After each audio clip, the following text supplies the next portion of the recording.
Today I'm going to be reading Pippi Longstocking by Astrid Lindgren. Pippi moves into Villa Vellicula. Page 1.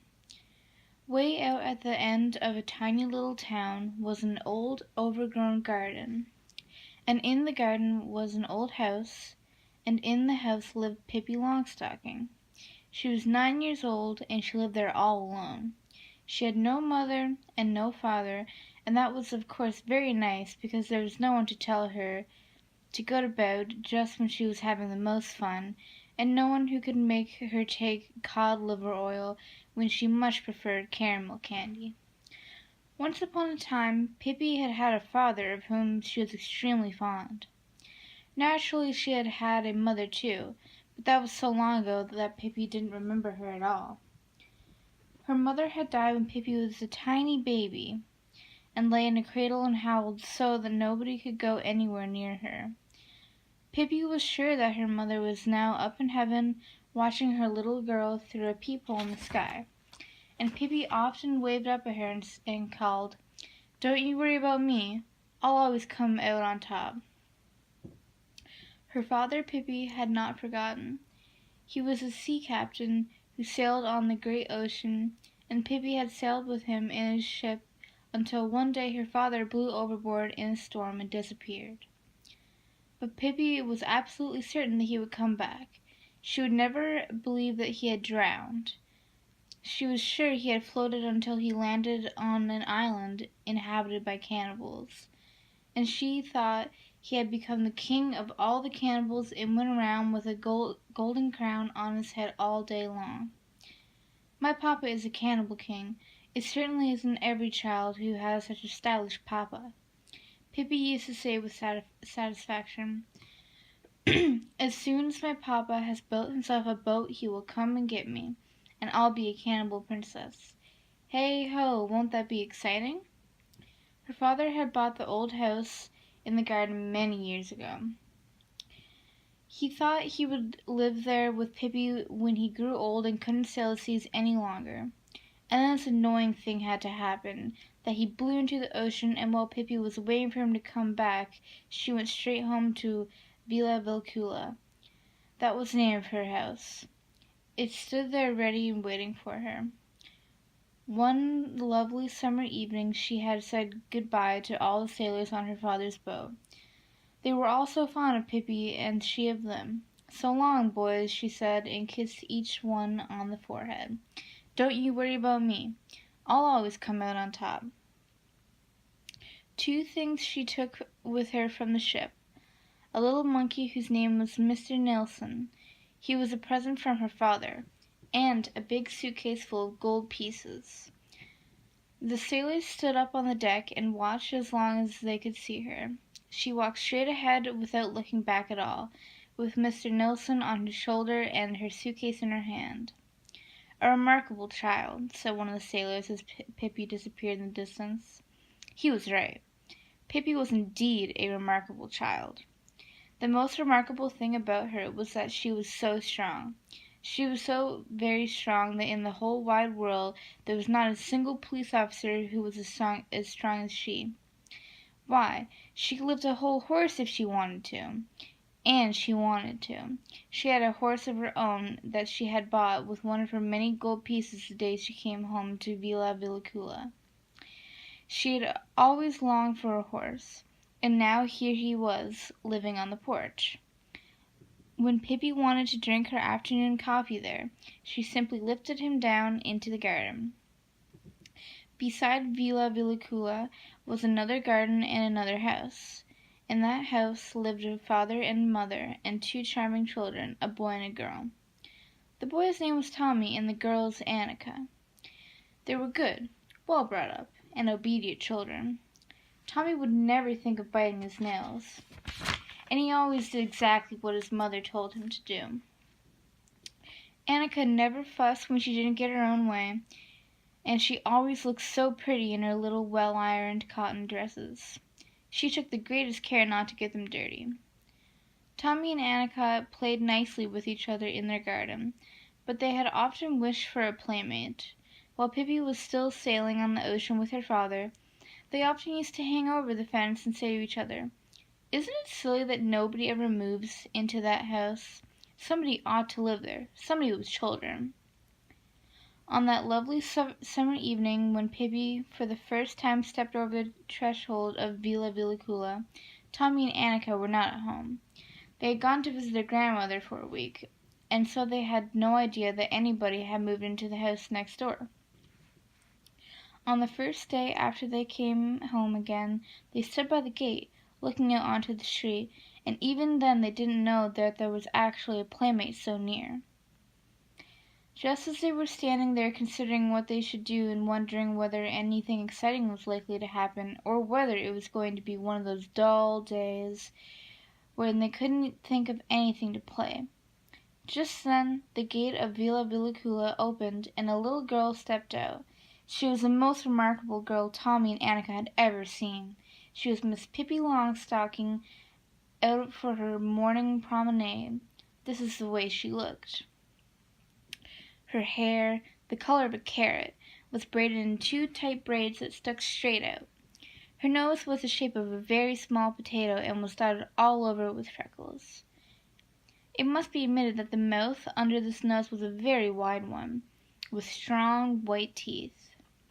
Her dress was rather unusual. Pippi herself had made it. She had meant it to be blue, but there wasn't quite enough blue cloth, so Pippi had sewed little red pieces on it here and there. On her long, thin legs she wore a pair of long stockings, one brown and the other black, and she had on a pair of black shoes that were exactly twice as long as her feet. These shoes her father had bought for her in South America so that Pippi should have something to grow into, and she never wanted to wear any others. But the thing that made Tommy and Annika open their eyes widest of all was the monkey sitting on the strange girl's shoulder. It was a little monkey, dressed in blue pants, yellow jacket, and a white straw hat. Pippi walked along the street with one foot on the sidewalk and the other in the gutter.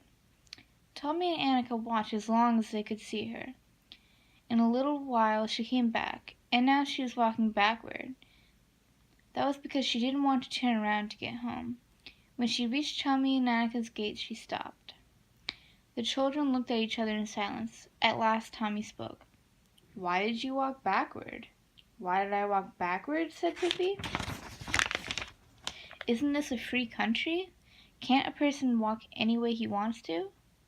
For that matter, let me tell you that in Egypt everybody walks that way, and nobody thinks it's the least bit strange." "How do you know?" asked Tommy. "You've never been to Egypt, have you?" "I've never been to Egypt?" "Indeed I have. That's one thing you can be sure of. I have been all over the world and seen many things stranger than people walking backward. I wonder what you have said if I had come along walking on my hands the way they do in farthest India." "Now you must be lying," said Tommy. Pippi thought a moment. "You're right," she said sadly. "I am lying." "It's wicked to lie," said Annika, who had at last gathered up enough courage to speak. "Yes, it's very wicked to lie," said Pippi even more sadly. "But I forget it now and then. And how can you expect a little child whose mother is an angel, and whose father is the king of a cannibal island, and who herself has sailed on the ocean all her life, how can you expect her to tell the truth anyways? And for that matter," she continued, her whole freckled face lighting up, "let me tell you that in the Belgian Congo there is not a single person who tells the truth. They lie all day long. Begin at 7 in the morning and keep on until sundown. So if I should happen to lie now and then, you must try to excuse me and to remember that it is only because I stayed in the Belgian Congo a little too long." "But we can be friends anyway, can't we?" "Oh, sure," said Tommy, and realized suddenly that this was not going to be one of those dull days. "By the way, why couldn't you come and have breakfast with me?" asked Pippi. "Why not?" said Tommy. "Come on, let's go." "Oh, yes, let's," said Annika. "But first I must introduce you to Mr. Nilsson," said Pippi, and the little monkey took off his cap and bowed politely. Then they all went in through Villa Villacula's tumble-down garden gate, along the gravel path, bordered with old moss-covered trees, really good climbing trees they seemed to be, up to the house and onto the porch. There stood the horse, munching oats out of a soup bowl. "Why do you have a horse on the porch?" asked Tommy. All horses he knew lived in stables. "Well," said Pippi thoughtfully, "he'd be in the way in the kitchen, and he doesn't like the parlor." Tommy and Annika patted the horse and then went on into the house. It had a kitchen, a parlor, a bedroom, but it certainly looked as if Pippi had forgotten to do her Friday cleaning that week. Tommy and Annika looked around cautiously just in case the king of the Cannibal Isles might be sitting in a corner somewhere. They had never seen a cannibal king in all their lives. But there was no father to be seen, nor any mother either. Annika said anxiously, "Do you live here all alone?" "Of course not," said Pippi. "Mr. Nilsson and the horses live here too." "Yeah, but I mean, don't you have any mother or father here?" "No, not the least tiny bit of one," said Pippi happily. "But who tells you when to go to bed at night and things like that?" asked Annika. "I tell myself," said Pippi. "First I tell myself in a nice friendly way, and then, if I don't mind, I tell myself again more sharply, and if I still don't mind, then I'm in for a spanking. See?" Tommy and Annika didn't see it all, but they thought maybe it was a good way. Meanwhile, they had come up into the kitchen, and Pippi cried, "Now we're going to make a pancake. Now we're going to be a panky. Now we're going to fry a panky." Then she took 3 eggs and threw them up in the air. One fell down on her head and broke so that the yolk ran into her eyes, but the others she caught skillfully in a bowl, where they smashed to pieces. "I always did hear that egg yolk was good for the hair," said Pippi, wiping her eyes. "You wait and see. Mine will soon begin to grow so fast it crackles." And as a matter of fact, in Brazil, all the people go about with eggs in their hair, and there was no bald-headed people. Only once was there a man who was so foolish that he ate his eggs instead of rubbing them on his hair. He became completely bald-headed, and when he showed himself on the street there was such a riot that the police were called out. While she was speaking, Pippi had neatly picked the eggshells out of the bowl with her fingers. Now she took a bath brush that hung on the wall and began to beat the pancake batter so hard that it splashed all over the walls. At last she poured what was left onto a griddle that stood on the stove. When the pancake was brown on one side, she tossed it halfway up to the ceiling so that it caught right around in the air, and then she caught it on the griddle again. And when it was ready, she threw it straight across the kitchen right onto a plate that stood on the table.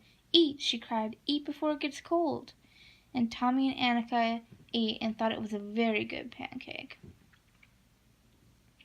Afterward, Pippi invited them to step into the parlor. There was only one piece of furniture in there. It was a huge chest with many tiny drawers. Pippi opened the drawers and showed Tommy and Annika all the treasures she kept there. There were wonderful birds' eggs, strange shells and stones, pretty little boxes, lovely silver mirrors, pearl necklaces, and many other things that Pippi and her father had bought on their journeys around the world. Pippi gave each of her new playmates a little gift to remember her by. Tommy got a dagger with a shimmering mother-of-pearl handle, and Annika a little box with a cover decorated with pink shells. In the box there was a ring with a green stone. "Suppose you go home now," said Pippi, "so that you can come back tomorrow. Because if you don't go home you can't come back, and that would be a shame." Tommy and Annika agreed that it would indeed. So they went home, past the horse, who had now eaten up all the oats, and out through the gate of Villa Villacula. Mr. Nilsson waved his hat at them as they left. Chapter 1 is over.